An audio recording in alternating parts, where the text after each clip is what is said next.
Hello दोस्तों, veterans नमस्कार। मैं दीवान सिंह। आपको पता है कि कटारा सत्यनारायण, कॉमरेड कटारा सत्यनारायण ने एक संक्षिप्त समरी लिखी आरबीआई में किस प्रकार पेंशन अपडेशन हुआ। और उस समरी से पता चला कि 1990 में आरबीआई का कोई पेंशन अपडेशन नहीं था। उनका जो रेगुलेशन था 2003 में आरबीआई बोर्ड ने पेंशन अपडेशन मंजूर कर दिया। स्वाभाविक सी बात है, उसमें यूनियन का हाथ रहा होगा। और 2003 से लेकर 8 तक पेंशन अपडेशन आरबीआई में रहा।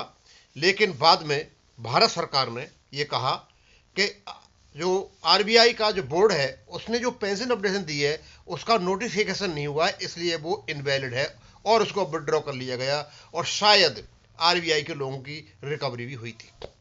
उसके बाद 2019 में जाकर के कहीं कोई फॉर्मूला आता है और ये सब कुछ हो जाता है। अब यहां एक बात निकल करके आती है, यदि रेगुलेशन इतना इंपॉर्टेंट है तो एग्रीमेंट आईबीए और हमारी यूनियंस में 1993 में होता है, उसका रेगुलेशन भी है। जिसका रेगुलेशन है उसको ये क्यों नहीं कर रहे हैं। एक बात और निकल करके आती है कि जो ये सेटलमेंट होता है आईबीए और यूएफबीयू के बीच में, बेस सेटलमेंट जिसे हम कहते हैं, क्या इसका कोई नोटिफिकेशन होता है या केवल आईबीए और यूएफबीयू आपस में बैठ करके एग्रीमेंट करते हैं और स्टैट्यूटरी बॉडी यानी बैंक इसको अप्रूव करते हैं। मैंने पता किया, लोगों ने कहा कि इसका कोई भी नोटिफिकेशन नहीं होता है। नोटिफिकेशन का मतलब है गवर्नमेंट की मंजूरी, और बिना नोटिफिकेशन के यदि बेस सेटलमेंट इतने दिनों से लागू किए जा रहे हैं तो ये भी इनवैलिड है। इसका मतलब ये हो गया, भारत सरकार के निर्णय के अनुसार जो आरबीआई का किया था कि सारे बेस सेटलमेंट यदि इनका नोटिफिकेशन नहीं हुआ है तो वो सारे के सारे इनवैलिड हैं। अब दूसरी बात ये भी हो जाती है कि मान लीजिए हमारा नोटिफिकेशन नहीं होता लेकिन एग्रीमेंट तो हुआ है अपने रेगुलेशन का। इसका मतलब एग्रीमेंट भी लिंक्ड है हमारे नोटिफिकेशन के साथ। नोटिफिकेशन सिर्फ यह कहता है कि एग्रीमेंट में भारत सरकार की अनुमति है। अब हम थोड़ा सा कंपैरिजन देखते हैं आरबीआई का और हमारी बैंकों का क्या क्या था और हम कितने शक्तिशाली थे। सबसे पहले ये जो आरबीआई और उसकी यूनियन रेगुलेशन बनाती है और रेगुलेशन का नाम है 1990 पेंशन का रेगुलेशन। उस पेंशन के रेगुलेशन में कोई भी पेंशन अपडेशन नहीं होता है। उसके बाद जो आरबीआई का बोर्ड है यूनियन के साथ मिलकर के अपडेशन ले आता है 2003 में, और ये 2003 में लाया हुआ अपडेशन आरबीआई पर लागू होता है 2003 से लेकर 2008 तक। लेकिन इसका नोटिफिकेशन नहीं होता है, और यदि नोटिफिकेशन नहीं हुआ तो समझ गवर्नमेंट की अनुमति नहीं है, तो गवर्नमेंट इसको इनवैलिड नल एंड वॉइड मान लेती है और 2008 में ही इस नोटिफिकेशन को वापस ले लिया जाता है। गवर्नमेंट ने कहती है नो नोटिफिकेशन है, आरबीआई अपडेशन जो है उसको वॉइड है। फिर उसके बाद 2008 2019 में ये क्या होता है, 2019 में कोर्ट में केस होता है, लेकिन कोर्ट में केस होते हुए भी आरबीआई का फॉर्मूला आ जाता है जो हमारे लिए मना कर दिया जाता है। और 2019 में आरबीआई का अपडेशन हो गया, 2023 में अपडेशन हो गया। यानी ये जो इरेगुलरिटीज हो रही हैं कि नोटिफिकेशन नहीं है इसलिए पेंशन अपडेशन नहीं मानेंगे, सब यूडिस है इसलिए नहीं करेंगे, तो सब यूडिस तो हमारा भी है। फिर आरबीआई में यदि हो गया तो हमारे यहां क्यों नहीं है।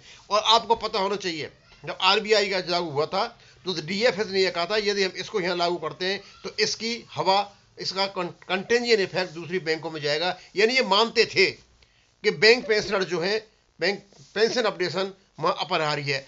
अब हम आते हैं भाई, इसके कंपैरिजन करेंगे दोनों का। हम आईबीए और यूनियन मिलकर के एक पेंशन सेटलमेंट करती हैं 29/10/1993 को। अभी रेगुलेशन नहीं बना है, लेकिन एग्रीमेंट होता है और ये एग्रीमेंट एनफोर्सिएबल होता है। हमेशा कहीं भी देख लीजिए, एग्रीमेंट बेस सेटलमेंट में करती है, वहां भी एग्रीमेंट करती है, सारा का सारा होता है। और इस एग्रीमेंट के आधार पर 1995 का इनका रेगुलेशन बनता है।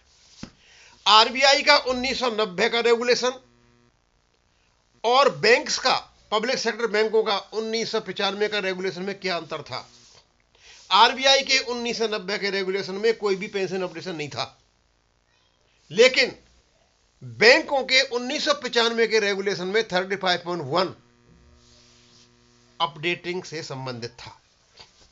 या एक और बात, 1995 में जो 35/22 का अपडेशन है, वहां एक अनेक्सर लगाई गई है। उस अनेक्सर से उसको 1987 तक बांध करके रख दिया है, वो बाद में 1994 तक गया था। तो क्या ये अनेक्सर जो लगाई गई थी 19 इसमें रेगुलेशन में, क्या इनके 1993 के सेटलमेंट में थी? यदि अनेक्सर वहां नहीं थी तो ये अनेक्सर कहां से लेकर के आए? और यदि इन्होंने यहां अनेक्सर लगाया, एग्रीमेंट में नहीं है, तो ये अनेक्सर भी इनका इनवैलिड है, ये अल्ट्रा वायरस है। हम आगे चलते हैं, और ये आपका जो नोटिफिकेशन रेगुलेशन है 1995 में, ये नोटिफाइड होता है, और एक बार नहीं, ये नोटिफाइड होता है बैंक्स और गवर्नमेंट दोनों की सहमति से बना हुआ है। और नोटिफाइड ये होता है कब? 1995 में भी होता है और 2003 में अमेंड होकर के भी नोटिफाइड होता है। Notification means approval of government और नॉट इंप्लीमेंटेड, लेकिन ये अभी तक इंप्लीमेंट नहीं हुआ, और जब इंप्लीमेंटेशन की बात आती है तो यह कह दिया जाता है कि ये सब जुडिस है। तो फिर हमें यह बताएं कि आरबीआई का केस भी सब जुडिस था, फिर उनका अपडेशन कैसे हो गया? सब जुडिस चल रहा है तो कोई बात नहीं है, लेकिन आप पेंशन अपडेशन तो कर सकते थे। ये सारी की सारी मेहरबानी वेंकटाचलम और उसकी पार्टी की है। यदि ये प्रेस करते तो ये पेंशन अपडेशन हो जाता, लेकिन आरबीआई की जो यूनियंस थी वो प्रेस करती नहीं, उनका अपडेशन हो गया, और हमारे बेईमान किस्म के लोग इस काम को करते रहे। अब मैं आपको बताना चाहता हूं डिफरेंस क्या है आरबीआई हम में। आरबीआई का नोटिफिकेशन नहीं होने के बावजूद और सबजूड होने के बावजूद अपडेशन लागू, और बैंकों का नोटिफिकेशन होने के बावजूद भी और उसका सबजुडिस होने के बावजूद भी ये हमारा लागू नहीं है। दोस्तों, अब समय आ गया है किस बात का 5 डे बैंकिंग और किस बात की पीएलआई। एक केवल और केवल पब्लिक सेक्टर बैंकों को लूटने की एक साजिश रची हुई है। अब समय आ गया है, जितने भी रिटायर्ड पेंशनर्स के एसोसिएशन हैं, जहां जहां भी ये इकट्ठे होते हैं, हल्ला मचाने की जरूरत नहीं है। एक यूएफबीयू का झंडा बनाएं और झंडे के नीचे प्रतीक के रूप में इसके लीडर का, खास करके वेंकटाचलम का एक पुतला बनाएं और जगह जगह हल्ला मचाएं और जलाएं। इनकी जितनी बदनामी होगी ये तब सुनेंगे। और अभी इनका 5 डे बैंकिंग का जहां भी प्रदर्शन होता है वहां पहुंच जाएं और इनका विरोध करें, क्योंकि इन लोगों ने सारे का सारा जीवन बैंक पेंशन का दूवर बना दिया है, और ये मजे मार रहे हैं और ये तमाशा देख रहे हैं। हम वीडियो बनाएंगे, क्योंकि अब समय आ गया है कि इनका हर जगह पर इनके खिलाफ प्रदर्शन किया जाए। अभी ये जगह जगह जाएंगे। की हड़ताल 27 जनवरी को होनी नहीं है, 27 जनवरी को, क्यों 22 तारीख को अभी इनकी लेबर कमिश्नर के साथ मीटिंग है, और जहां तक मेरा ख्याल है ये ऐसे खत्म हो जाएगी। ये नाटकबाजी हो रही है बस। इनका हर जगह विरोध करें, जहां जाए वहां इनका विरोध करें।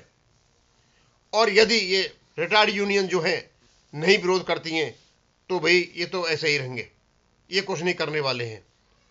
इन्होंने सारे मानवीय मूल्य आदर्श सब ताक पर रख दिया है, और ये सब आपके ऊपर है जितना भी है। अब इससे पता चलता है यदि रेगुलेशन, यदि एग्रीमेंट नोटिफाइड नहीं है और भारत सरकार आरबीआई की पेंशन को बंद कर देती है, तो ये जो बेस सेटलमेंट होता है, मैंने जांच किया कि इसका भी कोई नोटिफिकेशन नहीं होता है, और नोटिफिकेशन नहीं होता है तो इसका मतलब ये नल एंड वॉइड है, जैसे आरबीआई का हुआ था। तो फिर ये बेस सेटलमेंट से सैलरी कैसे बढ़ाई जाती हैं, ये एक बहुत बड़ा क्वेश्चन खड़ा हो गया है।